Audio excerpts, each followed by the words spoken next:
Hi friends, बात Indian railway sector की हो और अगर हम इसको फंड प्रोवाइड करने वाली कंपनी यानी कि आईआरएफसी की बात ना करें, यह हो ही नहीं सकता। One of the fastest growing company in the entire industry IRFC के लेटेस्ट रिजल्ट आ चुके हैं और इस वीडियो में दोस्तों हम हर रिजल्ट के हर चीज को बारीकी से एनालाइज करने वाले हैं। बहुत इंपॉर्टेंट वीडियो है दोस्तों। चलिए शुरू करते हैं। मैं आपका दोस्त सागर शर्मा स्वागत करता हूं आपका सागर नॉमिक्स पे और स्टार्ट करते हैं आज का वीडियो और देखते हैं आईआरएफसी में वो कौन सी ऐसी बात है जो इसको कई वर्षों तक ग्रोथ के पाथ पे चलाने के लिए जरूरी है। स्टार्ट करते हैं। लेट्स बिगिन सागर नॉमिक्स।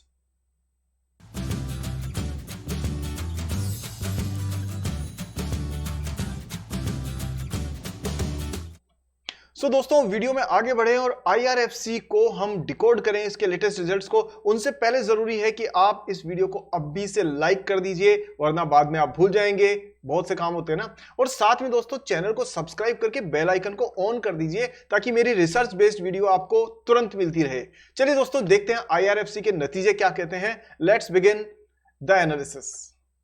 यहां दोस्तों आपके सामने आईआरएफसी की एक इंपॉर्टेंट जो डिटेल्स है वो है। सबसे पहले मैं आपको बता दूं 1986 में स्टार्ट हुई ये कंपनी रेलवे स्टॉक्स को या रेलवे कंपनीज में इंफ्रास्ट्रक्चर के डेवलपमेंट के लिए, चाहे वो प्लेटफॉर्म हो, चाहे ट्रेन के डब्बे हो, चाहे वो रेल की पटरियां बिछाना हो, उन सब के लिए फंडिंग यानी पैसा जुटाने का काम आईआरएफसी का है। और आईआरएफसी इंडिया की एक मिनी रत्ना कंपनी भी है और सबसे इंपॉर्टेंट एनबीएफसी जो सिस्टमेटिकली इंपॉर्टेंट है वो भी गवर्नमेंट की तरफ से है। आप ये मान के चलिए कि आईआरएफसी का मतलब एक तरह से गवर्नमेंट ही है, ठीक है। तो क्योंकि फुल इन्वॉल्वमेंट गवर्नमेंट का है। अच्छा, अब बात आती है कि आगे बढ़ें और हम इसकी चीजें डिस्कस करें, लेकिन पहले ये तो जान लें कि भाई ऐसा रेलवे सेक्टर में क्या है जिसकी वजह से आप इसको एविएशन सेक्टर यानी कि जो हवाई जहाज वाला सेक्टर है या फिर रोड वाला सेक्टर है उससे बेटर क्यों मानते हैं, या जो सी रूट्स है उससे बेटर। वो दोस्तों इसलिए क्योंकि आप ये देखिए कि हमारा देश का इंपोर्ट बिल सबसे बड़ा किस चीज पे डिपेंड करता है, ऑयल इंपोर्ट पे, यानी पेट्रोलियम मंगवाते हैं हम लोग, उस पे हमारे देश का बहुत बड़ा पैसा खर्च होता है। और क्या आप एरोप्लेन को, हवाई जहाज को इलेक्ट्रिसिटी से चला सकते हैं? चला सकते हैं क्या? आज की तारीख में तो नहीं चला सकते, लेकिन पूरी की पूरी ट्रेन्स इलेक्ट्रिसिटी से चल सकती है और उसमें से अधिकतर ट्रेन्स अभी चल रही है। तो गवर्नमेंट अपने देश का इंपोर्ट बिल कम करने के लिए रेलवे स्टॉक्स को ज्यादा, रेलवे कंपनीज को, रेलवे इंफ्रास्ट्रक्चर को ज्यादा इंप्रूव करने पे फोकस कर रही है, क्योंकि इससे हमारी पेट्रोलियम के इंपोर्ट बिल को कम करने में मदद मिलती है, जिससे हमारा घाटा देश का कम होता है। सीधे शब्दों में बात यह है। तो यही वो सेक्टर है जो कि इलेक्ट्रिसिटी से पूरी तरह से चल सकता है और उसमें भी रिन्यूएबल इलेक्ट्रिसिटी यानी सोलर पावर का भी यूज करके चलाया जा सकता है। तो इसलिए गवर्नमेंट सारी रेलवे स्टॉक्स के पीछे लगी हुई है इनको इंप्रूव करने में। लॉजिक सबको समझ में आ गया। चलिए स्टॉक पे बात करते हैं और देखते हैं कि यहां पर आईआरएफसी क्या करती है। तो आईआरएफसी बेसिकली दोस्तों लीज पे जो पहले बाहर बाजार से पैसा जुटाती है और फिर उस पैसे को यूज करती है इन रेलवे के जो इंफ्रास्ट्रक्चर के प्रोजेक्ट्स होते हैं उन सब के लिए। यानी कि अगर मान लीजिए आरवीएनएल को कोई मदद चाहिए या आईआरसीटीसी को कोई तरीके का टेक्नोलॉजी डेवलप करने के लिए मदद चाहिए, तो वहां पर आईआरएफसी उसके लिए फंड जुटाने का काम करती है।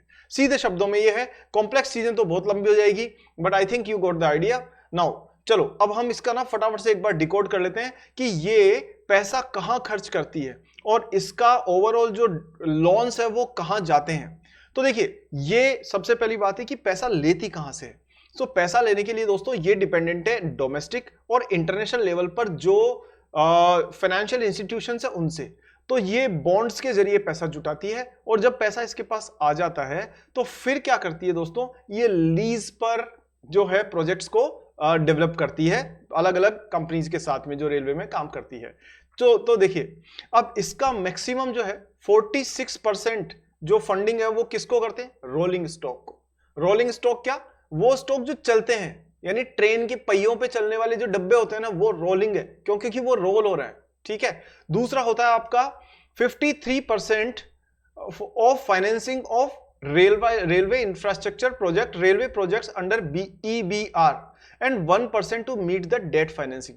तो 46% रोलिंग स्टॉक के लिए और बाकी पैसा प्लेटफॉर्म्स बनाने के लिए, रेल की पटरियां बिछाने के लिए, यात्रियों के लिए जो है अच्छे अच्छे जो वेटिंग हॉल्स और वो सब इंफ्रास्ट्रक्चर डेवलप करने के लिए। ठीक है, चलिए अब हम बात करें इसके अंदर कि इसको अभी नंबर्स की बात करें तो यहां देखें हम लोग, तो आप देख सकते हो IRFC की 190 रुपए की प्राइस पे चल रहे हैं हम लोग, और यहां पर आप ये देख सकते हैं कि 8% ये एक ही दिन में स्टॉक राइज हुआ, 8% से ज्यादा। तो आप समझ सकते हैं अभी अभी नतीजे आए हैं और एकदम से प्राइस शूट कर गई है। अच्छा, एक चीज आपको बता दूं कि नतीजे बहुत एक्साइटिंग नहीं है, लेकिन फिर भी ग्रोथ एक्साइटिंग है, तो कुछ तो दम है भैया। चलिए, 2,48,000 करोड़ की मार्केट कैप है, 190 रुपीज की प्राइस है, तो ये एक अच्छी खासी साइज की कंपनी है। और देखें सेल्स की ग्रोथ 19% है, लेकिन दोस्तों प्रॉफिट बढ़ गया उससे भी ज्यादा। देखिए किसी भी कंपनी में ये मान करके चलिए, ये चारों तरफ ना आपको कोई भी कुछ भी उल्टा सीधा बोलता रहेगा, ये गारंटी में खरीद लो, ये बेच दो, मत पड़ो उस चक्कर में। हमेशा याद रखिए कंपनी का बिजनेस मॉडल दमदार है तो आज नहीं तो कल वो पैसा आपको कमा के दे के जाएगी, इसके बहुत ज्यादा चांसेस होते हैं। और शॉर्ट टर्म में कुछ भी हो सकता है, लेकिन लॉन्ग टर्म में वही बिजनेसेस टिकते हैं जिनका बिजनेस मॉडल सस्टेनेबल होता है, स्केलेबल होता है और सेलेबल होता है। ठीक है, ये 3 एस जरूरी है। सस्टेनेबल पहला होगा, सेलेबल, फिर स्केलेबल और फिर सस्टेनेबल, यानी ये तीनों चीजें जिसमें होगी वो बिजनेस हमेशा चलेगा। और IRFC जो है वो आपकी इस क्राइटेरिया पे काफी हद तक सही उतरती है। तो यहां आप देख सकते हैं कि सेल्स से ज्यादा बड़ा है प्रॉफिट, इसका मतलब कंपनी बहुत एफिशिएंसी से फंड को यूज कर रही है। अब नीचे आपको और अच्छे डिटेल्स दिखेंगी इसकी। पैग रेशियो 1.6 है, जो थोड़ा सा एक्स्ट्रा है बट रेंज में है, ज्यादा कोई बहुत बड़ा नहीं है। 26 का पी इंडस्ट्री का है, 38 का price to earning ratio company लेके चल रही है, वो भी मॉडरेट है। और आप देखें तो रिटर्न ऑन इक्विटी, यानी हमारे आपके जैसे शेयर होल्डर हैं, उन्होंने 13.6% कमाया है यूजिंग दिस स्टॉक। पित्रोस की स्कोर 7 है, वो काफी अच्छा है। और ये दोस्तों प्राइस चार्ट आप देख रहे हैं जिसको अभी हम टेक्निकली डिस्कस करेंगे, just hold on. And now these are the competition, the companies in the competition. So PFC नहीं कह सकते, REC, इंडियन रिन्यूएबल, ये वैसे तो सारी अलग अलग सेक्टर की कंपनीज है, we can just omit them. हम यहां सीधे लेटेस्ट रिजल्ट पे बात करने के लिए आए हैं। तो देखिए लेटेस्ट रिजल्ट का मतलब हो गया दिसंबर 23 से और मार्च 24 के बीच का रिजल्ट, यानी ये क्वार्टरली रिजल्ट। तो अगर क्वार्टरली रिजल्ट देखें तो दोस्तों इसकी जो सेल्स है वो बढ़ी है 6737 से 6474, यानी बहुत ज्यादा ग्रोथ नहीं है बट ग्रोथ है। ठीक है, नेक्स्ट है दोस्तों इसका ऑपरेटिंग प्रॉफिट, वो आपको थोड़ा सा कम होता हुआ नजर आया, बट ध्यान रखिए प्रॉफिट मार्जिन उतना ही है। मतलब आप ये देख सकते हैं, वैसे तो एक्चुअली यहां पर ये ग्रो कहां हुई है, ये तो कॉन्ट्रैक्ट हो गई है, यानी 67 से और ये 64 पे, यानी ये तो संकुचित यानी कम हो गई है। लेकिन फिर भी इन्होंने अपना जो मार्केट, ये जो मार्जिन है ना, उसको बरकरार रखा है, यानी कम माल बेचना है लेकिन मुनाफा कम नहीं होना चाहिए, right. So that's a good strategy for a company. अब आप देखें तो इसमें जो नेट प्रॉफिट है वो बढ़ा है 1599 से 1717। अब एक चीज आपने नोटिस करी यहां पर कि कंपनी की सेल्स इंप्रूव नहीं हो रही है लेकिन प्रॉफिट इंप्रूव हो रहा है, और यही वजह थी जो मैं आपको ऊपर दिखा रहा था ना कि सेल्स 19% बढ़ी है और प्रॉफिट 23% बढ़ा है। तो ये ऐसा क्यों होता है? ऐसा तब होता है जब ऐसी जो फंडिंग कंपनीज होती है ना, इंफ्रास्ट्रक्चर फंडिंग वाली, उसमें दो बातें हैं, या तो ये ज्यादा इंटरेस्ट सामने से कमा ले, यानी जहां ये फंडिंग कर रही है वहां से इनको ज्यादा इंटरेस्ट मिल जाए तो इनका स्प्रेड बढ़ जाता है, यानी इनका प्रॉफिट बढ़ जाता है, या फिर ये जहां से ये फंड उठा रही हैं वहां इनको सस्ते में फंड मिल जाए, यानी इनका ये सस्ते में पैसा उठाएं मार्केट से और महंगे में बेचें तो इनका प्रॉफिट मार्जिन बढ़ जाएगा। तो अब देखिए कई वजह से, गवर्नमेंट की रेगुलेशंस की वजह से ये ज्यादा इंटरेस्ट चार्ज नहीं कर सकती है, लेकिन जहां से ये पैसा लेती है वहां से ये नेगोशिएट करके कम इंटरेस्ट पर फंडिंग ले लेती है, and that is why it is earning better profit margins. ठीक है, चलिए आगे बात करें तो इसमें देखिए सेल्स तो हमने देख ही लिए। ईयर ऑन ईयर रिजल्ट की बात करें तो ईयर ऑन ईयर तो पिछले साल के मुकाबले में इस साल तो ग्रोथ हुई है। अच्छा, IRFC पे मेरे बहुत सारे वीडियोस हैं, आपको इसी चैनल पर मिल जाएंगे, आप जाके सर्च बटन पे IRFC लिख करके सर्च कर लीजिएगा, आपको पुराने सारे वीडियोस मिल जाएंगे जिनमें मैंने बहुत डिटेल में सब कुछ चीजें समझाई हुई है, तो जरूर आपको देखना चाहिए, आई विल स्ट्रांगली रिकमेंड। अच्छा, यहां देखें तो ऑपरेटिंग प्रॉफिट मार्जिन वगैरह हमने देख लिया है। हाँ, डिविडेंड दोस्तों कंपनी हमेशा दे रही है, देखिए ये डिविडेंड कंपनी ने दिया है लगातार, सिर्फ ये कोविड वाले पीरियड को छोड़ दीजिए आप, ये वाला, इसके अलावा हमेशा कंपनी अपना डिविडेंड जो है वो देती आ रही है। और डिविडेंड दे क्यों नहीं रही है, दे भी क्यों नहीं, क्योंकि पता है ना आपको डिविडेंड लेने वाले कौन है डिविडेंड लेने वाले वही लोग हैं जो कि रिजर्व बैंक ऑफ इंडिया से उन्होंने 2 लाख करोड़ का डिविडेंड ले लिया। अब लेटेस्ट आपने पढ़ा होगा पेपर में या न्यूज पे देखा होगा कि गवर्नमेंट का टारगेट था रिजर्व बैंक ऑफ इंडिया से 1 लाख करोड़ रुपए का डिविडेंड इनकम लेना, ठीक है। लेकिन आप सोचिए गवर्नमेंट ने कुछ भी करके वहां से एक का फिगर डबल करके 2 लाख करोड़ रुपए ले लिए। तो गवर्नमेंट की जेब पूरी भरी हुई है जिसको वो इंफ्रास्ट्रक्चर डेवलप करने के लिए खर्च कर सकती है। तो जैसे आईआरएफसी है उसमें भी गवर्नमेंट ऑफ इंडिया की बड़ी हिस्सेदारी है, and that is the reason कि ये जो भी डिविडेंड अगर कंपनी देती है तो ये जबरदस्ती करके उससे ले लेते हैं, क्योंकि गवर्नमेंट का कंट्रोल है ना। अगर कंपनी कहेगी हम 10% डिविडेंड देंगे तो गवर्नमेंट कहेगी नहीं 30% दो। तो इस तरह से ये पुश करके भी गवर्नमेंट इनसे कमा लेती है। इसी वजह से आपने देखा होगा आजकल जो डाइवेस्टमेंट होता है, यानी कंपनियां, जो सरकार अपनी कंपनियों को पहले बेचती थी, सेल करती थी, आजकल वो एक्टिविटी कम हो गई है, क्योंकि गवर्नमेंट का ये फोकस है कि भाई जो गाय दूध दे रही है वो अगर कम दूध देती है तो उसको बेचने से क्या फायदा है, अच्छा है ना कि उसको थोड़ा सा खिलाओ पिलाओ, एक्सरसाइज कराओ और ज्यादा दूध निकालो। And that is the way government is earning dividend income from IRFC and the other government PSU stocks, right? चलिए नेक्स्ट बात करते हैं हम लोग कि इसमें जो शेयर होल्डिंग है उसका क्या स्टेटस है। तो यहां आप देख सकते हैं 86% से ज्यादा तो भाई साहब गवर्नमेंट यानी प्रमोटर्स के पास में ही है, और 1% DIIs और FIIs के आसपास है। 11% जो है वो करीब रिटेल इन्वेस्टर आपके हमारे जैसे लोगों के पास में है। सो मोस्टली जो है इसमें कौन है, इसमें मोस्टली है गवर्नमेंट ऑफ इंडिया के लोग। देख लेते हैं, देखिए प्रमोटर्स में कौन है, 86% प्रेसिडेंट ऑफ इंडिया, यानी कि ये अगर 100 रुपए डिविडेंड देती है ना कंपनी, कितना 100 रुपए अगर डिविडेंड देती है तो 86 रुपए तो गवर्नमेंट वापस ले लेती है इनसे, and that is why this company is doing good. चलिए अब हम बात करते हैं इसके टेक्निकल्स की।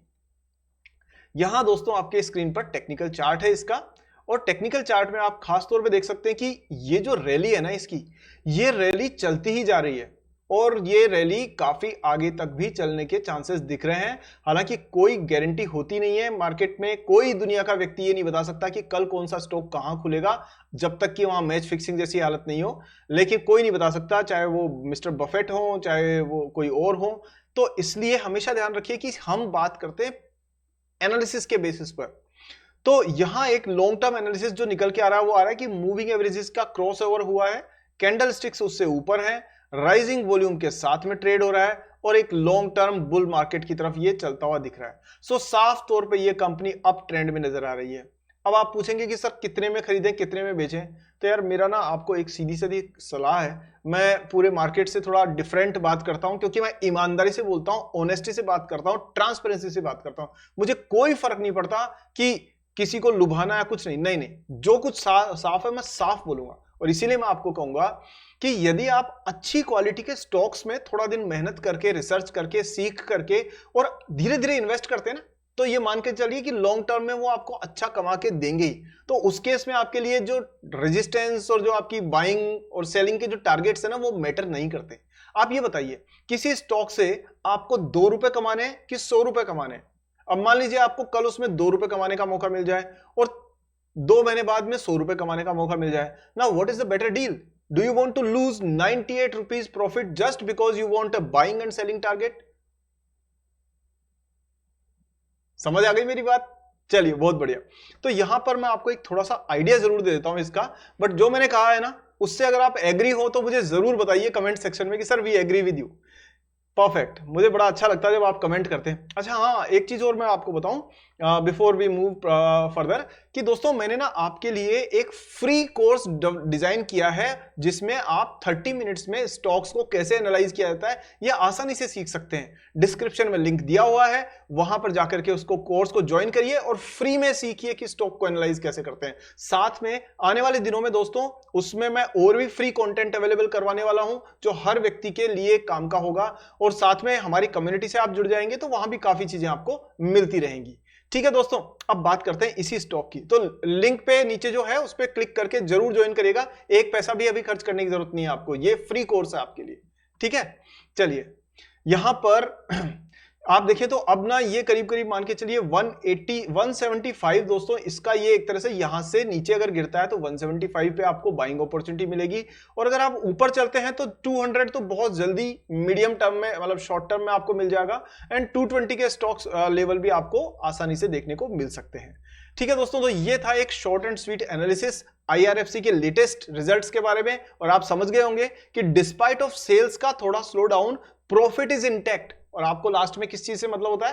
प्रॉफिट से। सो कंपनी प्रॉफिट वाइज अच्छा कर रही है, आने वाले दिनों में सेल्स वाइज भी अच्छा करेगी, so that is the way.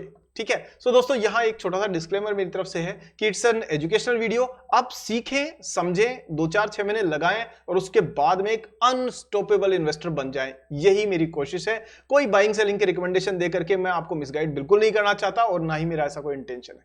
ठीक है दोस्तों, मिलते हैं अगले वीडियो में। हाँ, वीडियो लाइक किया कि नहीं? अगर नहीं किया तो अभी लाइक करिए, और सबसे बड़ी बात है दोस्तों, इस अच्छी फ्रेश और रिसर्च बेस्ड नॉलेज को सारे दोस्तों तक शेयर करिए। व्हाट्सएप, टेलीग्राम, इंस्टाग्राम, फेसबुक, बहुत सारे दोस्त मेरे कहने पर ऐसा कर रहे हैं और मुझे बहुत अच्छा लगता है। मैं देखता हूं कि मेरे साथ में इस मुहिम में काफी लोग जुड़े हुए हैं। Let's bring transparency in this industry and let's make every investor a very very astute decision maker. ठीक है दोस्तों, चलिए अगले वीडियो में जल्दी मिलते हैं। चैनल सब्सक्राइब किया आपने, बेल आइकन ऑन किया, इतना प्यार सपोर्ट दिया उसके लिए बहुत बहुत धन्यवाद।